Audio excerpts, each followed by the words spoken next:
نحمده ونستعينه ونستغفره ونؤمن به ونتوكل عليه ونعوذ بالله من شرور أنفسنا ومن سيئات أعمالنا من يهده الله فلا مضل له ومن يضلله فلا هادي له ونشهد أن لا إله إلا الله وحده لا شريك له ونشهد أن سيدنا ونبينا ومولانا محمدا عبده ورسوله أرسله بالحق بشيرا ونذيرا وداعيا إلى الله بإذنه وسراجا منيرا صلى الله تعالى عليه وعلى آله وأصحابه وسلم تسليما كثيرا كثيرا أما بعد فأعوذ بالله من الشيطان الرجيم بسم الله الرحمن الرحيم إن الله يأمر بالعدل والإحسان وإيتاء ذي القربى وينهى عن الفحشاء والمنكر والبغي يعظكم لعلكم تذكرون وأوفوا بعهد الله إذا عاهدتم ولا تنقضوا الأيمان بعد توكيدها وقد جعلتم الله عليكم كفيلا إن الله يعلم ما تفعلون ولا تكونوا كالذين غزلها من بعد قوة أنكاسا تتخذون أيمانكم دخلا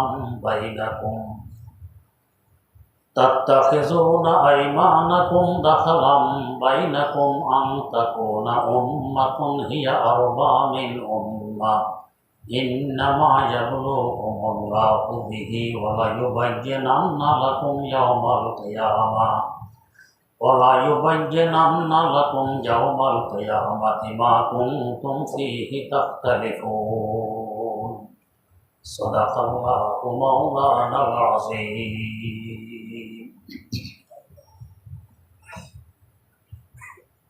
সূরা নাহলের 90 নম্বর আয়াত থেকে তেলাওয়াত করা হয়েছে। তেলাওয়াতকৃত আয়াত সম্পর্কে গত মজলিসে কিছু আলোচনা হয়েছিল। বড় গুরুত্বপূর্ণ কয়েকটি কাজের আদেশ এবং কয়েকটি কাজের নিষেধ করলেন। 3টি কাজের আদেশ, 3টি কাজের নিষেধ তাকিদের সাথে।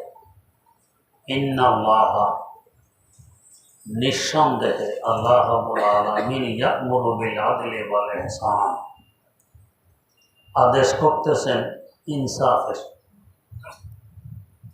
ওয়াল ইহসান, করুণার অবদানের, ওয়া ইতা'i যিল কুরবা, আত্মীয় স্বজনকে দান খয়রাতের, ওয়া ইয়ানহা আনিল ফাহশা'i ওয়াল মুনকারি ওয়াল বাগি, নিষেধ করতেছেন তাকিসের সাথে অশ্লীল কথাবার্তা, অশ্লীল কাজকর্ম থেকে, ওয়াল মুনকার, অবৈধ কথাবার্তা, অবৈধ কাজকর্ম থেকে, ওয়াল বাগি, সীমা লঙ্ঘন থেকে। ইয়া'iযুকুম লাআল্লাকুম তাযাক্কারুন, আল্লাহ পাক তোমাদেরকে ওয়াজ করতেছেন যাতে তোমরা ওয়াজটা গ্রহণ করে উপকৃত হতে পারো।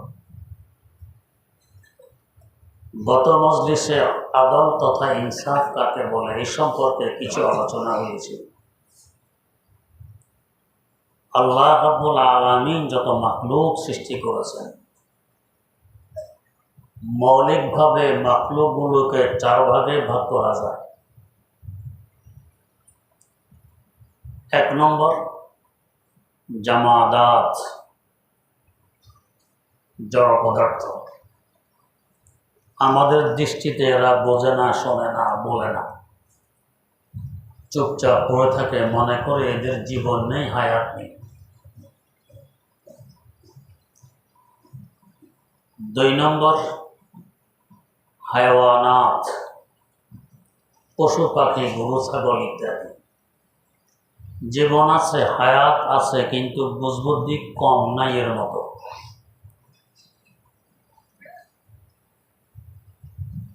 3 নম্বর, জিন্নাত, হায়াতও আছে, বুঝবুদ্ধিও আছে, তবে শরারত গালেব,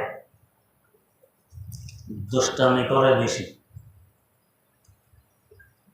4 নম্বর, মালায়েকা, ফেরেশতা, হায়াত আছে, জীবন আছে,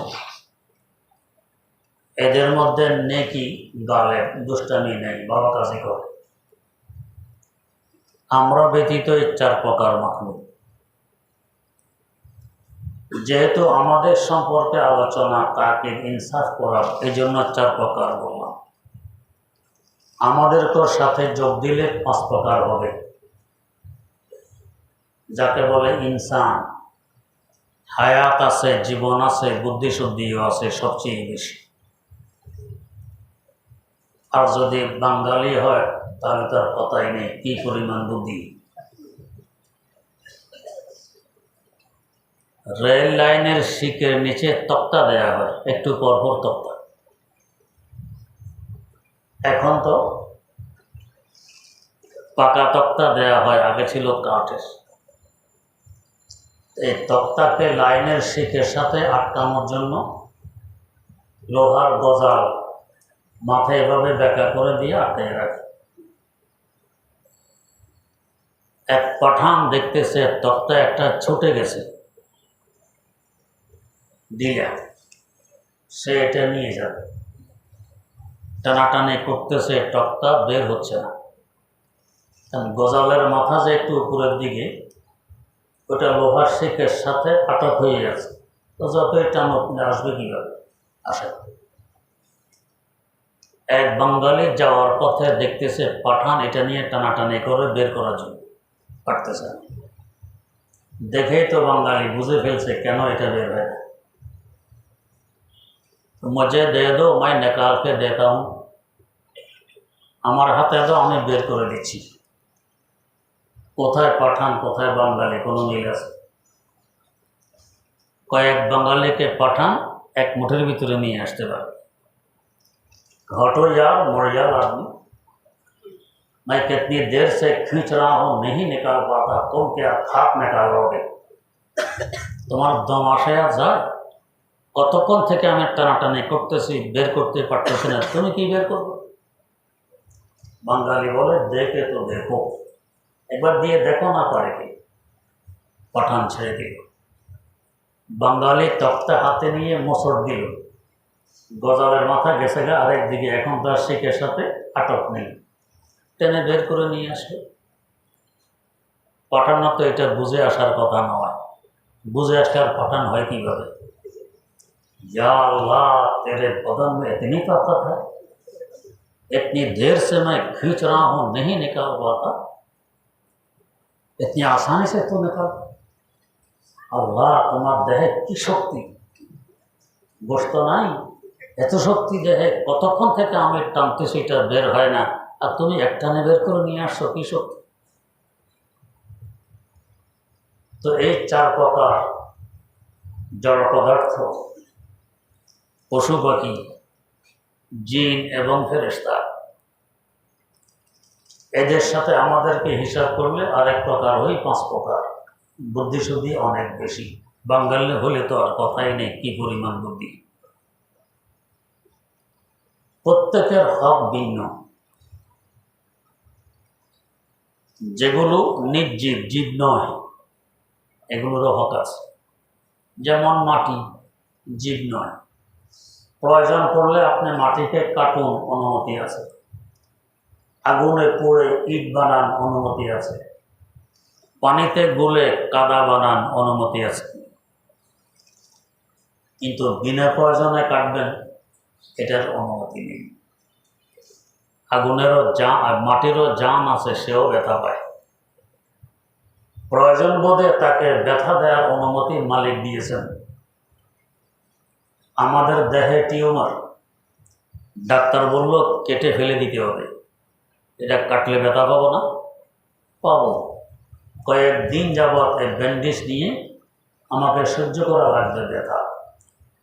তারপরও আমি ডাক্তারকে বললাম এটা কেটে ফেলে দেন। এখন ডাক্তার কেটে ফেলে দিল, আমাকে ব্যথা দিল, এতে কি ডাক্তারের অন্যায় হবে? কেন? আমার দেহ আমি অনুমতি দিয়েছি, ডাক্তারের অন্যায় হবে না, উপকারের জন্য। মাটিকে কাটলে সে ব্যথা পায়, কিন্তু মালিক অনুমতি দিয়েছে তোমার প্রয়োজনে কাটতে পারো, তোমার প্রয়োজনে পুড়তে পারো, তোমার প্রয়োজনে কাদা বানাইতে পারো, যা ইচ্ছা তা করতে পারো প্রয়োজনে। বিনা প্রয়োজনে সামান্য মাটিকে কাটবে, এটা বৈধ নয়, গুনাহ হবে। মাটির হক, তাদের একটা হক আছে। গাছগাছালি প্রয়োজনে গোড়া দিয়ে কাটো, মূল সহ তুলে ফেলো, ডাল কাটো, পাতা ঝাড়ো, সব বৈধ, গুনাহ হবে না। বিনা প্রয়োজনে একটা পাতা ছেড়াও গুনাহ। তারও জীবন আছে, সেও ব্যথা পায়। পাতা ছিঁড়লে, ডাল ভাঙলে কষ বের হয়, সে কাঁদে, তার চোখের পানি পড়ে। প্রয়োজন হলে মালিক অনুমতি দিয়েছেন, তবে ব্যথা ঠিক, তারপরও তাকে সৃষ্টি করেছে তোমার সেবার জন্য, তাই কাটো, নিষেধ নেই, গুনাহ হবে না। যদি মসজিদের দান করার জন্য কাটো তো গুনাহ কি, সওয়াব হবে। কিন্তু বিনা প্রয়োজনে একটা পাতা ছিঁড়বে, এটা বৈধ নয়। আমরা আসা যাওয়ার পথে, হাঁটার পথে গাছের ডাল রাস্তার কিনারায় বস ভেঙে ফেললাম, একটা ডাল ছেড়ে ফেললাম, পাতা হাতে আছে লাঠি, একবারই মারলাম, কতগুলো পাতা পড়ে গেল, বৈধ নয়, গুনাহ। এমনকি যেগুলো ছিঁড়া পাতা, এগুলিকেও ভাঙাচুরা করা, কাটাছিড়া করা বিনা প্রয়োজনে বৈধ নয়। আমার একজন ওস্তাদ, ওনার পীর আমার নানা শ্বশুর আল্লামা দিলাওয়ার হোসাইন রহমতুল্লাহ, ওনার নামে আমার নাম। ওস্তাদ বলতেছেন, একদিন আমি বসে বসে পানের বোটা ভাঙতেছি, পানের বোটা। আমরা অবসর বসে থাকি, ঘাসে বসতে ঘাস ছিঁড়ি, পাতা ছিঁড়ি, তো পানের বোটা ভাঙতেছি। উনি সামনে দিয়ে যাচ্ছেন, ওনার পীর দেখতেছেন পানের বোটা ভাঙে, প্রয়োজন তো নেই, বিনা পয়সা। চুন নেওয়ার জন্য যদি ভাঙেন, প্রয়োজনে ভাঙছেন, এটা বৈধ। বিনা প্রয়োজনে ভাঙতেছেন। দেখে পীর বলল, মিয়া এটারও তো হিসাব দিতে হবে। বাস এতটুকু বললেন। আমার ওস্তাদ বলে, অন্তত 1 ঘন্টা আমি কান্না থামাইতে পারি। আল্লাহ ওলিদের এক এক কথার কি প্রভাব, কি আসর। হায় হায়, জীবনে এরকম কত বেহুদা কাজ করেছে, হিসাব তো দিতে হবে আল্লাহর কাছে, কেন মানলাম। তো বস ওর পর থেকে যখনই কোনো বেহুদা কাজ হাতে আসে, পীরের ধমকের কথা মনে পড়ে, ও মিয়া এটারও তো হিসাব দিতে হবে, ছেড়ে দেই, বন্ধ করে দিই, আর এই কাজটা হয় না। বুজুর্গানে দিনের সাথে সম্পর্ক রাখলে এই ফায়দা হয়। এক একটা কথায় জীবনের পরিবর্তন ঘটে। অনেক কাজ আমাদের করতে হয়, কিন্তু সওয়াব নেই। বুজুর্গের সহবত যদি আমার অর্জিত থাকে, এক এক কথায় এই সহবতের বরকতে এটা সওয়াবের কাজে পরিণত হয়। আমরা নাক ঝাড়ি, নাকের ময়লা ফেলে দিই।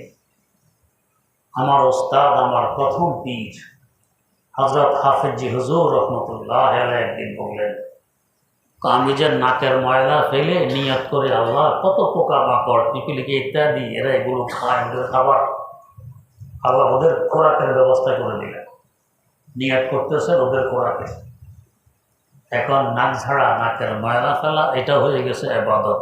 আরেক মখলুকের সেবা, এটা বড় ইবাদত।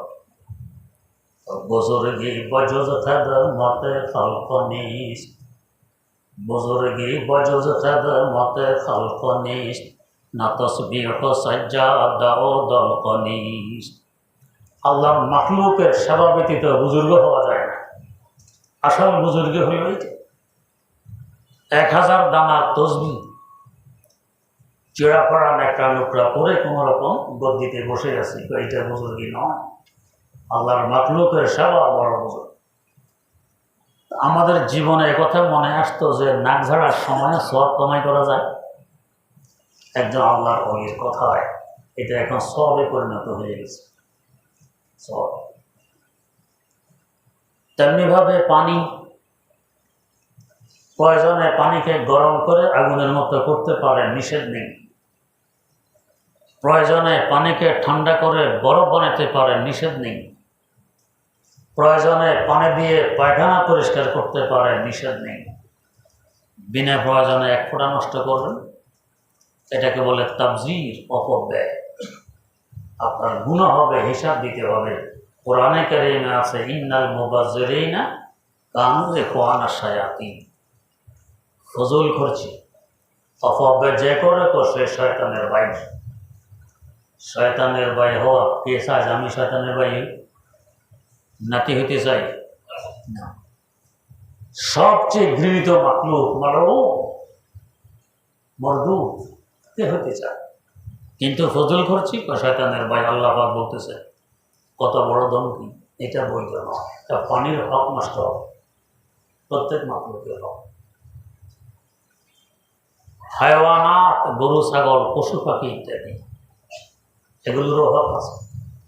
হাকিমুল উম্মত মুজাদ্দিদুল মিল্লাত হযরত শাহ আশরাফ আলী থানভী রহমাতুল্লাহ আলাইহির লিখিত কিতাব আছে হুকুকুল হায়ওয়ানাত, পশু পাখির হক কি, এর উপরে কিতাব। আমরা পড়ি না, দেখি না, পড়ার চেষ্টা করি। কিভাবে বুঝবো কার হক কি? গরুর কাঁধে জোয়াল দিয়ে হাল চাষ করতে পারবেন। গরুর কাঁধ, এই জোয়াল টানতে টানতে কেমন ঘা হয়ে যায় গ্রামগঞ্জে, যাদের বাড়ি তারা দেখেছে। গরু কষ্ট হয় কি না? কষ্ট। বৈধ গরুর মালিক অনুমতি দিয়ে রেখেছে। গরুর গলায় ছুরি চালাইয়ে গরুকে জবাই করে তার গোশত খাওয়া তোমার জন্য বৈধ। জবাই করলে গরু কষ্ট হয় কি না? বৈধ। বিনা প্রয়োজনে কষ্ট দেওয়া গুনাহ। যেমন হাদিস শরীফে আছে এক গরুর সামনে আরো গরুকে জবাই করা নিষেধ। ও তো দেখে এতটুকু বুঝ তার আছে, সে ভয় পায়। আরেকটা গরুকে তার সামনে জবাই করলো, সে ভয় পায়, সামনে জবাই করবা, এটাকে দূরে সরাই নিয়ে এটাকে জবাই করবে। গরুর হক। প্রয়োজনে ব্যথাঘাত করা হইল, বিনা প্রয়োজনে সামান্যতম ব্যথা দিবে, জবাব দিতে হবে আল্লাহর কাছে, কেন তাকে কষ্ট দেবে। হাদিস শরীফে আছে এক ব্যক্তি বিড়ালকে কামড়ায় বন্দি করে রেখে দিয়েছে, খাবার দেয়নি। বিড়ালটা পেটের ক্ষুধায় এক সময় মারা গেছে। শুধু এই অপরাধের কারণে সে জাহান্নামী হয়ে গেছে, একটা মাখলুককে কষ্ট দিয়েছে। হাদিস শরীফে এই ঘটনাও আছে, এক মহিলা কোথাও যাচ্ছে, দেখা যায় একটি কুকুর পিপাসায় কাতর, পানির ব্যবস্থা নেই, কিন্তু কূপ আছে। কূপ থেকে তো কুকুর পানি তুলে পান করতে পারে। মহিলা নিজের মোজা খুলে ওনার মাথার মধ্যে মোজা বেঁধে কূপে ফেলে দিয়ে মোজায় করে যে পানি আসছে ওটা কুকুর মুখে ঢেলে দিয়েছে। কুকুর প্রাণে বেঁচে গেছে। এতটুক সেবার বরকতে সে জান্নাতি হয়ে গেছে। হায়ওয়ান জানোয়ারেরও হক আছে, এটা হলো আদব, এটা ইনসাফ। হক নষ্ট করলাম, এটা হবে আদব পরিপন্থী কাজ, যাকে বলে জুলুম। এটা জুলুম। হায়ওয়ান জানোয়ারের হক, চাই এ জানোয়ার হালাল হোক চাই হারাম হোক, সকলের হক আছে। হাদিস শরীফে আছে কোনো গর্তে প্রস্রাব করবে না, নিষেধ। কেন? হতে পারে গর্তের ভিতরে পিপিলিকা আছে, হতে পারে গর্তের ভিতরে সাপ আছে, তোমারও ক্ষতি হবে। প্রস্রাবের গরম পেয়ে বেরিয়ে তোমাকে কামড় দিতে পারে। বের না হোক, তোমার প্রস্রাবের গরমে তার ক্ষতি হবে। নাপাক প্রস্রাবে সেও নাপাক হবে। পিপিলিকা থাকলে সে গরম প্রস্রাবে মারা যাবে, তোমার জন্য বৈধ নয়। তাই গর্তের মুখে প্রস্রাব করা নিষেধ। কেন? এটা হায়ওয়ানের হক, তার হক নষ্ট হয়। আপনার ঘরের দুয়ারে যদি কেউ প্রস্রাব করার পায়খানা করে, কেমন লাগে? বৈধ হবে? যদিও জায়গা এটা আপনার, আরেকজনের ঘরের দুয়ারের জায়গা আপনার, তারপরও প্রস্রাব পায়খানা এখানে করা বৈধ নয়। দুর্গন্ধে পড়োশির কষ্ট হবে। একবার দুই সাথী তর্ক, একসাথে আগোছালো চলে, তার সিটের মধ্যে সব আগোছালো। পার্শ্ববর্তী ছাত্র দেখতে তার কষ্ট লাগে, বলে ভাই তোমার সিট এভাবে তুমি রাখো। তো জবাব দেয় আমার সিটে আমি আগে, তোমার কি আসে আছে? অন্যের সাথে ধরছে, কেন তোমার সিট তুমি আঁকবা? এটা তোমার জন্য বৈধ? তোমার সিটে আগলে আশপাশে যে গন্ধ যাবে হেঁটে, গন্ধ কি বাধা দিয়ে রাখতে পারো? তোমার সিট পর্যন্ত সীমিত থাকবে, এ বলা তোমার জন্য বৈধ নয়। যদিও জায়গা আমার, তারপরে এখানে প্রস্তাব পায়খানা বৈধ নয় আরেকজনের ঘরের দুয়ার। এই পিপিলিকা পোকা মাকড় তাদের গর্তের মুখ, এটা তো তাদের ঘরের দুয়ার। এখানে প্রস্তাব পায়খানা বৈধ কীভাবে হবে? তাদেরও তো কষ্ট হবে। হাদিস নিষেধ এসেছে হাইওয়ান জানোয়ারের হবে। হাদিস শরীফ আছে একদিন রাসূল আকরাম সাল্লাল্লাহু আলাইহি ওয়াসাল্লামের সামনে একটি উট এসে মাথা ফেলে দিল, বড়বড় বড়বড় করতেছে, চোখে পানি পড়তেছে, চোখ দিয়ে পানি পড়তেছে, বড়বড় করতেছে। রাসূলুল্লাহ সাল্লাল্লাহু আলাইহি ওয়াসাল্লাম বুঝে ফেলেছেন সে কি বলে। এই উটের মালিককে তাকে সংবাদ দাও। মালিককে সংবাদ দেওয়া হলো, মালিক আসলো, তো বললেন তোমার উট তোমার বিরুদ্ধে অভিযোগ দায়ের করতেছে, তার সামর্থ্যের বাইরে তুমি তাকে খাটাও, কষ্ট বেশি দাও, বোঝা তার পিঠে বেশি উঠাও, তার কষ্ট হয় সামর্থ্যের বাইরে। যে হুজুর আসলেও বেশি দিই, আজ থেকে আর বেশি দিবে না। উট বড় খুশি, মাথা তুলে চলে গেল, ইনসাফ পেয়ে গেছে। হাইওয়ানের হক। আর দিন এক সাহাবি পাখির বাচ্চা ধরে নিয়ে আসছে। পাখির বাচ্চার মা আর বাপ উপরে পড়ে আর চিয়া চিয়া করে আওয়াজ দেওয়া করে। হুজুর বলছেন যে এই দুই পাখির বাচ্চা তুমি ধরে নিয়ে এসেছ, ওরা বিরহ যন্ত্রণায় কাঁদতেছে, চেষ্টা করতেছে বাচ্চাকে উদ্ধার নিয়ে করা যায়। আসলে কি মানুষের হাত থেকে পাখি চাইলে উদ্ধার করতে পারবে? পারবে না। চেষ্টা করতে তো নিষেধ নেই। বান্দার ক্ষমতা যতটুক ততটুক বান্দা করবে, বাকিটা তো আমার আল্লাহর কুদরতি হাতে, এটি একটি নিয়ম। তো পাখির ক্ষমতা যতটুক, চেঁচামেচি করতেছে, উড়াউড়ি করতেছে মাথার উপরে, একদম সামনের দানা দিয়ে যদি পাখিটা ধরে ফেলে নিজের উপর জানে কথা। রাসূলুল্লাহ সাল্লাল্লাহু আলাইহি ওয়াসাল্লাম বুঝে ফেললেন, তোমার ছেলেকে যদি এভাবে কেউ ধরে নিয়ে যেত কেমন লাগতো? সাহাবী বাচ্চাগুলো ছেড়ে দিল, পাখিরা বড় খুশি আনন্দের সাথে বাচ্চা নিয়ে উড়ে চলে গেল। হাইওয়ান জানোয়ারের হক। আমাদের বাড়িতে একজন মিস্ত্রি কাজ করতো, বড় দিনদার পছন্দের ছিল, তাহাজ্জুদ গুজার মিস্ত্রি। এই মিস্ত্রি একদিন বললেন, তো আমি আগে গুগো শিকার করতাম, গুগো পাখি, তাল গাছের আগায় খাঁচা বসাইছে পিঞ্জরায়, আরে গুগো আটক হয়েছে, কিন্তু নামাইতে গিয়ে তাল গাছের ডালের ফাঁকে আমার খাঁচা আটক হয়ে গেছে, এখন আর নামাইতে পারতেছি না। বাধ্য হয়ে আমি উঠেছি তাল গাছের আগায়। তো সেখানে উঠে দেখি যে গুগু খাঁচার ভিতরে আটক হয়ে গেছে, এই গুগুর বাসা এ তাল গাছের মাথায়। এই বাসার মধ্যে দুইটা বাচ্চা, বাচ্চাগুলো দরফর করতেছে, যে মাঝে খাঁচার ভিতরে আটক, বের হতে পারতেছে না। মায়ের অবস্থা দেখে বাচ্চাগুলো ছটফট করতেছে, কিন্তু ভাই কীভাবে করবো? এই অবস্থা দেখে আমার অন্তরে মায়া আসলো। আমি তাল গাছের আগায় পা দিয়ে দবাইয়ে আমার এই পিঞ্জরার খাঁচা ভেঙে ফেললাম। ওই গুগুও ছেড়ে দিলাম, যেটা আমার পালিত এটাও ছেড়ে দিলাম, তওবা করলাম, আর আমি গুগু শিকার করব না। খাঁচা ভেঙে খালি হাতে নেমে চলে আসলাম। ওই রাত্রে আমি স্বপ্ন দেখতেছি, কে আমাকে বলতেছে, তো পাখির বাচ্চার খাতিরে তুমি পিঞ্জরা ভেঙে দিয়েছ, তোমার বাচ্চার খাতিরে আল্লাহ পাক তোমাকে একটা বড় কাজ করে দিবেন। ওই বছর আমি 60 শতক জমিন খরিদ করতে পারছি আমার বাচ্চাদের জন্য। 60 শতক জমি। হাইওয়ান জানোয়ারের হক, পশু পাখির হক। হাদিস শরীফে আছে, জবাই করো তো ধারালো ছুরি দিয়ে, বোতা ছুরি দিয়ে নয়। বোতা ছুরি জবাই করতে গেলে দেরি হবে, তার কষ্ট হবে। ধারালো ছুরি দিয়ে করো, কষ্ট কম হবে। হাইওয়ানের হক। জবাই করার হক আর অধিকার তোমার আছে, মালিক অনুমতি দিয়েছে প্রয়োজনে জবাই করে খাও। কষ্ট দেওয়ার অধিকার নেই। হাদিস শরীফে আছে জবাই করবে গলা দিয়ে, গায়ের উপর দিয়ে নয়। কেন? গলা দিয়ে জবাই করলে কষ্ট কম হয়, ঘাড়ের উপর দিয়ে জবাই করলে কষ্ট বেশি হয়। তো কম কষ্ট দিয়ে তুমি তাকে জবাই করতে পারো, বেশি কষ্ট কেন দিবে? এটা অধিকার তোমার নেই। মাকরুহের তাহারিমের গুনাহ হবে, হায়ওয়ানের হক।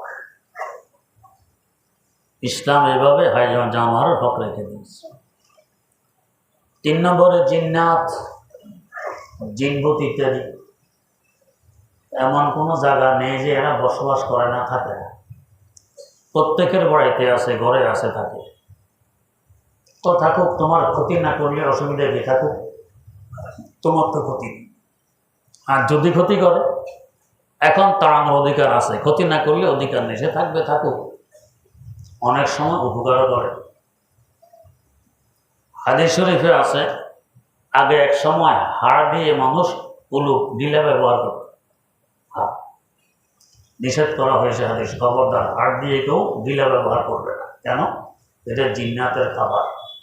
তো হাড়ে তো কিছু নেই, জিন্নাতের খাবার কিভাবে হয়? 2 ভাবে হয়। হাদিস পড়ার সময় তো আমাদেরকে বোঝাইছিলেন, এবং হাদিসের ব্যাখ্যায় আছে জিন্নাতেরা এই হাড় হাতে নিলে হাড়ের উপরে কুদরতিভাবে গোশত চলে আসে, ওরা ওই গোশত খেয়ে নিজের ক্ষুধা নিবারণ করে। এটা তো আল্লাহর কুদরত। আর যদি গোশত নাও আসে তারপরেও খাবার হয়। আরব দেশে যাওয়ার পর বুঝে এসেছে, দেখবেন মরু এলাকায় ওট, বকরি, দুম্বা চড়ে, বেড়া, ঘাসের নাম নিশানাও নেই, পাথর আর পাথর। তো কি চড়ে? কেউ আছে পাথর খেয়ে ফেলে, কোনো বকরি ওট ছোট ছোট পাথর খেয়ে ফেলে, পায়খানার সাথে আবার গোটা পাথরগুলো লেগেই আসে। কারণ পাথর তো হজম হয় না, হজমের শক্তি এত বেশি নয়। তাহলে পাথর খাইলেও পেটে গেল, আবার আস্তা পাথর বেরিয়ে আসলো, মধ্যখানে কি শক্তি তাদের ভিতরে গেল, খুদে কিভাবে মিটল, তাদের রক্ত কিভাবে তৈরি হলো, এটা আল্লাহ ভালো জানে। আর কোনো কোনো ছাগল, বকরি, ওঁট দেখা যায় পাথর মুখে নিয়ে চষে আবার ফেলে দিচ্ছে, গিলে না। তো পাথর তো শুকনা, মরু এলাকা, রোদ্রে একদম শুকিয়ে আছে, এটা মুখে নিয়ে চষলে কি যায় তাদের পেটে, আবার ফেলে দিল, ওরাই জানে, আল্লাহ ভালো জানে। এদের খাবারের ব্যবস্থা হয়। তো হতে পারে হাড়, যদিও তার উপরে কোনো গোশত নেই, জিন এটাকে চুষলে তার খাবারের ব্যবস্থা হয়, গোশত আসারও প্রয়োজন নেই। কিন্তু আসেও আমরা দেখি না, সব কিছু সবাই দেখে।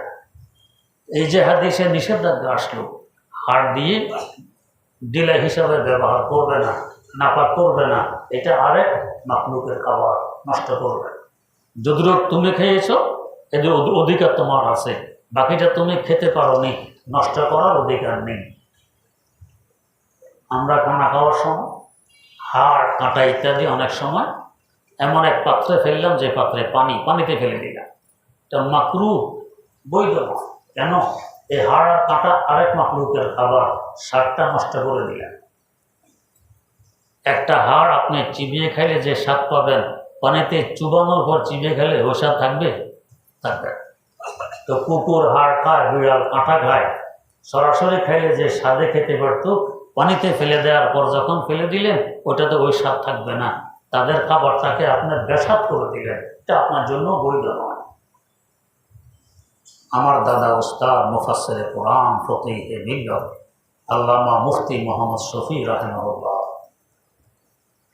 তার বড় শফিক উস্তাদ ছিলেন হযরত মিয়া আসগর হুসাইন রাহিমাহুল্লাহ। দারুল উলুম দেওবন্দে আবু দাউদ শরীফ পড়াইতেন, বড় সাহেবে কাশফ কারামাত বুজুর্গ।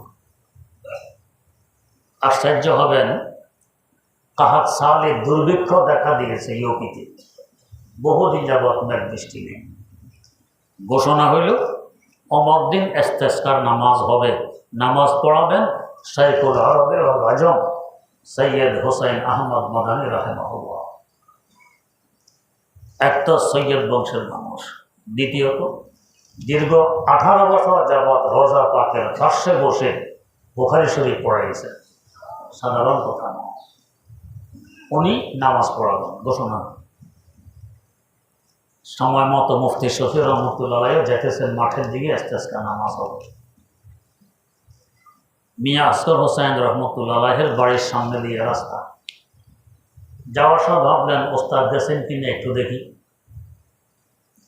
দেখেন যে ওস্তাদ এখনো বড়ে। বললেন ওস্তাদ জি ইস্তেসকা নামাজে যাবেন না? কहाँ যাও, আমিও যাব। बारिश वारिश कुछ नहीं होगी, সওয়াব মিল जाएगा। যাও নামাজ পড়লে সওয়াব হবে, মেঘ বৃষ্টি কিছু হবে না। গেলেন হযরত মাদানী রহমতুল্লাহ আলাইহি, নামাজ পড়াইলেন, বৃষ্টি হয়নি। আবার এলান হলো আগামীকালও ইস্তেসকা নামাজ হবে, নামাজ পড়াবেন হযরত মাদানী রহমতুল্লাহ আলাইহি। আজকাল মুফতি শফি রহমতুল্লাহ যাওয়ার সময় উস্তাদকে ডাক, हाँ जाओ नमाज पढ़ लो, सवाब मिल जाएगा, बारिश वारिश कुछ नहीं होगी। जाओ नमाज पढ़ो, सवाब হবে, মেঘ বৃষ্টি হবে না। আজকেও আসলেন, নামাজ হলো, মেঘ বৃষ্টি হয়। আবার এলান হলো আগামীকালও নামাজ হবে, নামাজ পড়াবে শাইখুল আরব ওয়াল আজম সৈয়দ হোসেন আহমদ মাদানী রাহিমাহুল্লাহ। আজকে হযরত মাদানী রহমতুল্লাহ আলাইহি ইমামত করবেন, সামনে এগিয়ে গেছেন, এখন নিয়ম ভাঙবেন। এই সময় মিয়া আসগর হোসেন রহমতুল্লাহ আলাইহি আগে বেড়ে ওনাকে ঠেলে পিছনে সরাই, তো আজ নামাজ मैं পড়াতা हूं, আজকে নামাজ আমি পড়াই। সবাই তো हैरान, তো এই বেটা তো এমনও নামাজ পড়ায় না কখনো, হযরত মাদানীর মতো মানুষকে পিছে ঠেলে দিয়ে উনি নামাজ পড়াবেন, এটা কি? যাক নামাজ পড়ায় দিলেন, বৃষ্টি তো হয়নি। ফেরার পর মুফতি শফি রহমতুল্লাহ জিজ্ঞেস করলেন, হুজুর আজকে এটা কি করলেন আপনি? ওই কি, এমনি তো জীবনে কোনোদিন ইমামত করেন না, আর আজকে মাওলানা মাদানীকে পিছনে ঠেলে দিয়ে আপনি কি ইমামত করে দিলেন, এটা কি? তো দেখো ভাই, বৃষ্টিতে হবে না, মানুষ মাওলানা মাদানীকে বদনাম করবে যে মাদানী সাহেব নামাজ পড়ানোর কারণে বৃষ্টি হয়নি, বদনাম করবে। নামাজ আমি পড়াই দিয়েছি, বদনামটা আমার মাথায় আসবে, মাওলানা মাদানী বেঁচে গেলে। আল্লাহ আরেকজনকে বাঁচানো কি চিন্তা। কাশফ কারামা আল্লাহর ওলি, যে কাশফ দ্বারা জানতে পারছেন বৃষ্টি হবে না, বদনাম তো ওনার হবে, যাতে ওনার মাথা থেকে বদনামটা সরে আমার মাথায় আসে, তাই নামাজটা নিজে পড়াই দিই। একদিন ওনার বাড়িতে মুফতি শফি রহমতুল্লাহ আলাইহি মেহমান, ছাত্র না, খাওয়া দাওয়া শেষ, মুফতি শফি রহমতুল্লাহ আলাইহি দস্তরখান গুছানোর চেষ্টা করতেছেন। ওস্তাদ মিয়া আসগর হোসেন রহমতুল্লাহ বললেন, বলবে শফি ঠেরো, শফি একটু থামো। থামলেন। তো आपसे দস্তরখান ঝাড়না আতা भी है, দস্তরখান কিভাবে উঠাইতে হয় এটা আপনি জানেন? যিনি মুফতি আজম দারুল দেওবন্দের প্রধান মুফতি, 200-র উপরে যার রচিত কিতাব, 8 খণ্ডের তাফসীরে মারিফুল কুরআন, এত বড় মুফতি, যার শানে যার পীর ও মুর্শিদ হাকিমুল উম্মত মুজাদ্দিদুল মিল্লাত হযরত শাহ আশরাফ আলী থানভী रहमतुल्लाह अलैह বলেছেন, उनके सर के बाल से लेकर पैर के नाखून तक पूरा के पूरा इल्म है। और যার মাথার চুল থেকে নিয়ে পায়ের নখ পর্যন্ত পুরোটা ইলম। আর ওনাকে ওস্তাদ বলতেছেন, आपसे दस्तरखान झाड़ना आता भी है, দস্তরখান কিভাবে উঠাইতে হয় আপনি কি জানেন? এটা জানার কি আছে? তখন তুললাম, বাইরে ঝেড়ে চলে আসলাম। तो नहीं भाई देखे किस तरह दस्तरखान झाड़ना होता है, আপনি দেখুন কীভাবে দস্তরখান ঝাড়তে হয়। উনি হাড়গুলো নিয়ে এক জায়গায় রাখলেন, কুকুর কয়েকটা দৌড়িয়ে আসছে। কুকুররা জানে এখানে হুজুরে হাড় রাখেন, ওরা অপেক্ষা থাকে। কি আনন্দ, কি ফুর্তি, কুকুরের হাড় খাইতেছে আর নেজ নাড়তেছে। কাঁটাগুলো নিয়ে আরেক জায়গায় রাখলেন, বিড়াল কয়েকটা আছে অপেক্ষা, এরা জানে এই সময় হুজুর এখানে কাঁটা রেখে যান। কি আনন্দ, কি ফুর্তি, বিড়ালের খাবার এসে গেছে। রুটির কাঁচা পোড়া টুকরোগুলো ঘরের চালে নিক্ষেপ করলেন, কাক কয়েকটা সেখানে কি খুশি কা কা করে আর খায়।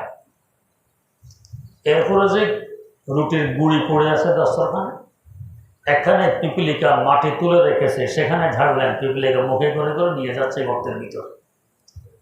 প্রত্যেকের খাবার জায়গা জায়গায় পৌঁছিয়ে দিলেন। এরপর বললেন, इस तरह दस्तरखान झाड़ना होता है, দস্তরখান এভাবেই তুলতে হয়।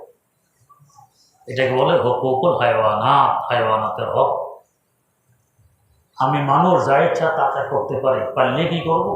আর গুনাহ হবে, হক নষ্ট হবে, এটা আদল হবে না, এটা ইনসাফ হবে না, এটা হবে জুলুম। ইন্নাল্লাহা ইয়া'মুরু বিল আদলি ওয়াল ইহসান। আল্লাহ পাকে আদল আর ইনসাফের হুকুম দিতেছেন। হাইওয়ানের সাথেও তোমার আদল ইনসাফ করা লাগবে, এখানে জুলুম করা বৈধ না।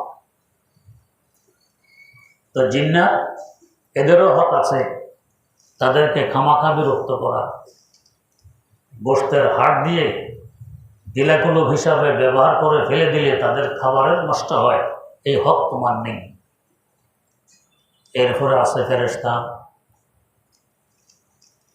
ফেরেশতাদের হক নষ্ট করা, যদিও দেখি না, যাদেরও দিব্য চক্ষু আছে তারা দেখেন, আমরা দেখি না। নূরের সৃষ্টি, এদের মধ্যে নেকি গালেব, জিন্নাতের মধ্যে বদি গালেব। কোন কাজে ফেরেশতা কষ্ট হয় এটা করা যাবে না। সাধারণত ইবাদতের জায়গা, ভালো ভালো জায়গায় ফেরেশতাদের উপস্থিতি থাকে বেশি, আনাগোনা থাকে বেশি। গুনাহের জায়গায়, খারাপ জায়গায় ফেরেশতা থাকে না, আমাদের সহ্য হয়। মসজিদে ইবাদতের জায়গায়, এখানে ফেরেশতা বেশি থাকে।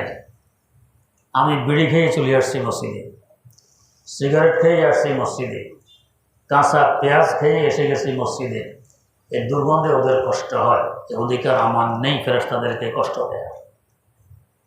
হয়তো এগুলো খাবো না, যদি খাইতেই হয় মুখ পরিষ্কার করে দুর্গন্ধ দূর করে তারপরে মসজিদে আসা লাগবে, না হয় মাকরুহে তাহরিমের গুনাহ হবে, ফেরেশতাকে কষ্ট দেওয়া যাবে। তেমনিভাবে হাদিস শরীফে আছে, যদি কোনো ব্যক্তি মিথ্যা বলে, মিথ্যা বললে তার মুখে দুর্গন্ধ সৃষ্টি হয়, ফেরেশতাদের কষ্ট হয়। তাই মিথ্যা বলে ফেরেশতাদেরকে কষ্ট দিলাম, যার বিরুদ্ধে মিথ্যা বললাম তারও হক নষ্ট করলাম, এটা আমার জন্য বৈধ নয়। আগের যুগে তো কাফের মুশরিকরা মিথ্যা বলতে চিন্তা করত ধরা পড়ে কিনা। আবু সুফিয়ান যখন কাফেরদের সর্দার, এই সময় সম্রাট হেরাক্লিয়াস পর্যন্ত রাসূল আকরাম সাল্লাল্লাহু আলাইহি ওয়াসাল্লাম সম্পর্কে কিছু জিজ্ঞাসাবাদ করছিলেন আবু সুফিয়ানকে বাইতুল মুকাদ্দাস। বুখারী শরীফে আছে হাদিসটি, লম্বা চওড়া হাদিস। আবু সুফিয়ান বলল, যদি মিথ্যা বললে আমার ইজ্জত যাবে, যখন ধরা পড়ব, তাহলে আমি ওই দিন অনেক মিথ্যা বলতাম মুহাম্মদের ব্যাপারে। ইজ্জতের ভয়ে, সম্মানের ভয়ে, লজ্জার ভয়ে আমি একটা কথা মিথ্যা বলিনি। অথচ মুশরিক, ইসলামের দুশমন, আল্লাহ রাসূল সাল্লাল্লাহু আলাইহি ওয়াসাল্লামের জানি দুশমন, এরপরও মিথ্যা বলেনি কেন? শরম হবে, লজ্জা হবে, এই জন্য। আর আমরা মাশাআল্লাহ জানি যে কোটি কোটি মানুষ জানে এই কথাটা মিথ্যা, এরপরও বেধড়ক বলতেছি, কিসের লজ্জা, কিসের শরম, আলামত। যাই হোক, তো মিথ্যা বললে মুখে দুর্গন্ধ, ফেরেশতাদের কষ্ট হয়, তাই মিথ্যা বলা যাবে না, ফেরেশতাদের হক নষ্ট হয়। তাদের হক ঠিকভাবে আদায় করা আদল, ইনসাফ, আর হক নষ্ট করা এটা জুলুম। ইন্নাল্লাহা ইয়া'মুরু বিল আদল, আল্লাহ পাক তাকিদের সাথে, দৃঢ়তার সাথে আদেশ করতেছেন ইনসাফের, আদলের। তেমনিভাবে দুজনের ঝগড়া, একজন আমার আত্মীয় কিংবা প্রতিবেশী, আরেকজন চিনি না, দেখলাম আসলে অন্যায় আমার আত্মীয়, আমার প্রতিবেশী। আত্মীয় আর প্রতিবেশী হওয়ার কারণে অন্যায় হলেও আমি তার পক্ষ নিব, আর ওকে চিনি না তার বিপক্ষ নিব, এটা জরুরি। হোক আমার আত্মীয়, হোক আমার প্রতিবেশী, অন্যায় হলে অন্যায়, সাক্ষী, সত্য কথা বলে দিব। ইহুদি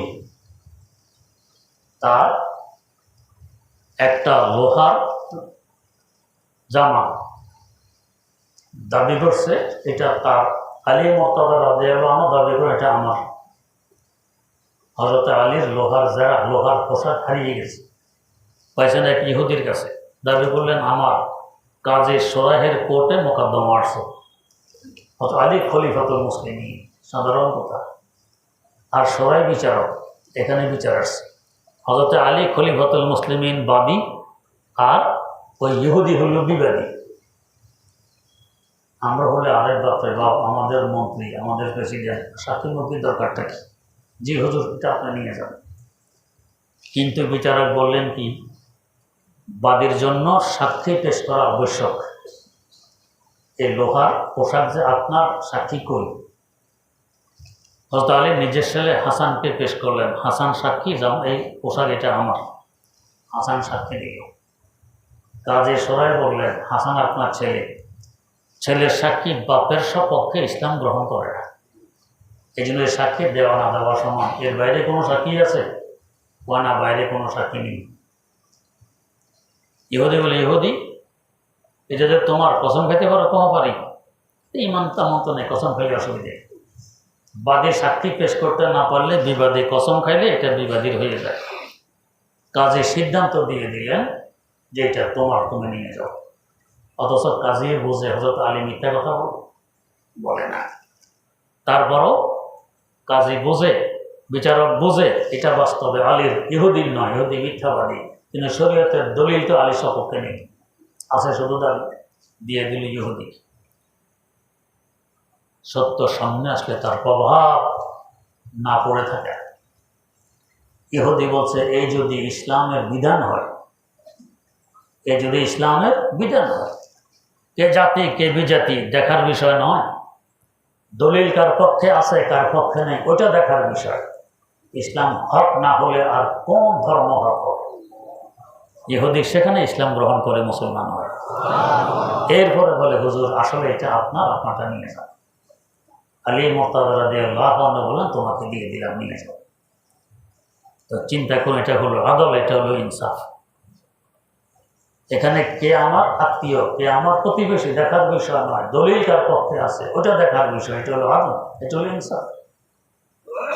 আমরা কি বিচার করতে এরকম করি? পয়সা কে বেশি দিল আমার, কে আমার আত্মীয়, কে আমার প্রতিবেশী যাকে বলে স্বজনপ্রীতি, এগুলো আমাদের সামনে এসে দাঁড়ায়, এটা মুসলমানের শান নয়। এই আয়াত পরিপন্থী কাজ হবে। ইন্নাল্লাহা ইয়া'মুরু বিল আদলি ওয়াল ইহসান। আল্লাহ পাক ইনসাফ করার দৃঢ়তার সাথে, খুব তাকিদের সাথে হুকুম করতেছেন, আদেশ করতেছেন। আল্লাহ রাব্বুল আলামিন আমাদেরকে আমল করার তৌফিক দান করুন। সুবহানাল্লাহি ওয়া বিহামদিহি, সুবহানাকাল্লাহুম্মা ওয়া বিহামদিক, আশহাদু আল্লা ইলাহা ইল্লা আনতা, আস্তাগফিরুকা ওয়া আতুবু ইলাইক।